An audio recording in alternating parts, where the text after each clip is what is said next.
अधमातङ्गिनीं वक्ष्ये क्रूरभूतभयङ्करीं पुरा कदम्बविपिने नानावृक्षसमाकुले वस्यार्थं सर्वभूतानां मतङ्गो नामतो मुनिः शतवर्षसहस्राणि तपोतप्यत सन्ततं तत्र तेजसमुत्पन्नं सुन्दरी नेत्रतः शुभे तेजोराशिरभूत्तत्र स्वयं श्रीकालिकाम्बिका श्यामलं रूपमास्ताय రాజమాతంగిని భవేత్.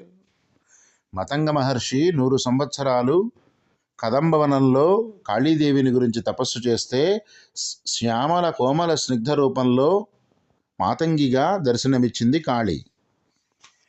మాణిక్యవీణాముపలాలయంతీం మదాలసాం మంజులవాగ్విలాసాం మాహేంద్రనీలద్యుతికోమలాంగీం మాతంగకన్యాం మనసా స్మరామి.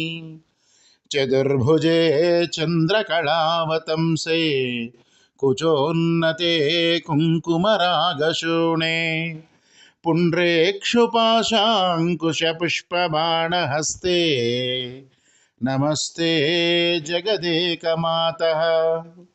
माता मरकतश्यामा मातङ्गी मधुशालिनी कुर्यात्कटाक्षं कल्याणी कदम्बवनवासिनी. जय मातङ्गतनये जय नीलोत्पलद्युते जय संगीतरसिके जय लीलाशुकप्रिये.